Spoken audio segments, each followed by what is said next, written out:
ऐसा कोई कोर्ट नहीं रहा जहां अरविंद केजरीवाल गए नहीं।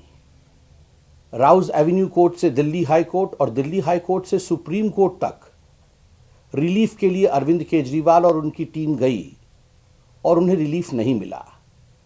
आनंद फानन में सुप्रीम कोर्ट भी गए थे, मगर सुप्रीम कोर्ट से अपनी याचिका को, अपने पिटीशन को वापस लेना पड़ा। कल उन्हें रिमांड में भी भेजा गया है। He has been sent to remand by the lower court yesterday, और ये हम सबके संज्ञान में है। आश्चर्य का विषय है, अंग्रेजी में कहावत है, birds of same feather flock together, जैसे को तैसा। ये सारे पॉलिटिकल पार्टीज, 5 या 6 पॉलिटिकल पार्टीज कल इलेक्शन कमीशन के द्वारे गए थे। उन्होंने इलेक्शन कमीशन का दरवाजा खटखटा करके एक फ्रेज का इस्तेमाल किया है कि हमें एक लेवल प्लेइंग फील्ड की आवश्यकता है।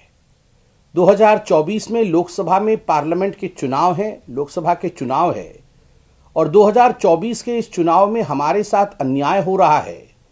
हमें कहीं ना कहीं एक लेवल प्लेइंग फील्ड चाहिए।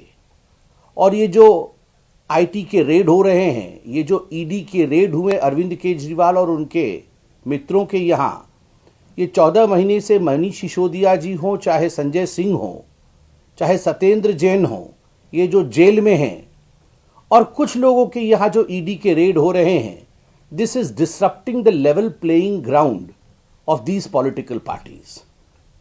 ये तो चोरी ऊपर से सीना जोरी वाला विषय है।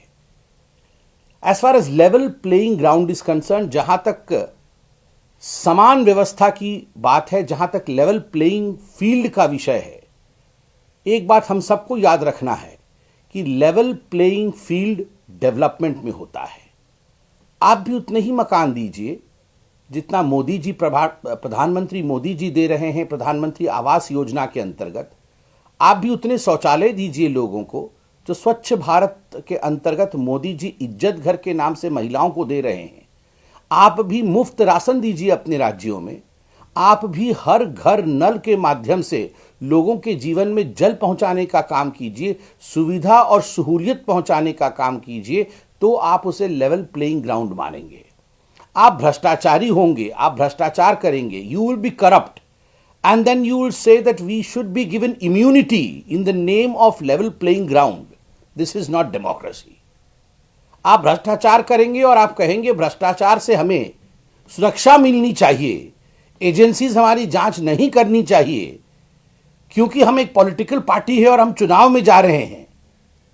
तो यह कानून से परे की बात है, यह कानून की परिधि की बाहर है।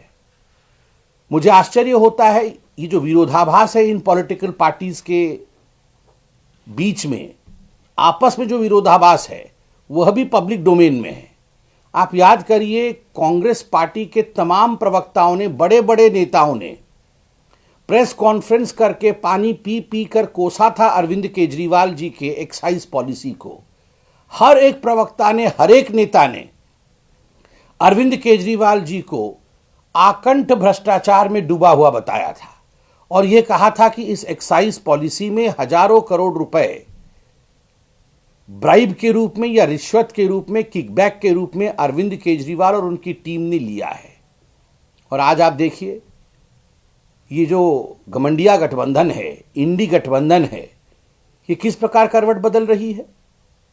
तो जो आपने परसों कहा वो सच था, जो आप कल इलेक्शन कमीशन में कह रहे थे वो सच था। क्या सच है? आप देखिए, बीआरएस में के कविता के नाम को कल उन्होंने नहीं रखा, क्योंकि कांग्रेस और बीआरएस के बीच में बनती नहीं है। तो वहां पर लेवल प्लेइंग फील्ड, उसके विषय में उन्होंने चर्चा नहीं की। कविता के नाम को उन्होंने चुपके से अपने चिट्ठी से गुम कर दिया है। तो ये सारा जो परमुटेशन और कॉम्बिनेशन के साथ वो इलेक्शन कमीशन के दरवाजे को खटखटा रहे थे, ये परमुटेशन और कॉम्बिनेशन अपने परिवार और अपने पार्टी के साख को बचाने की थी।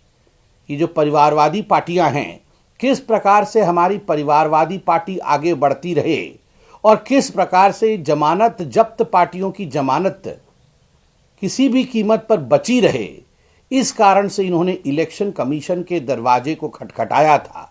अच्छा होता कि इलेक्शन जब चरम पर है तो आप जनता के दरवाजे को खटखटाते।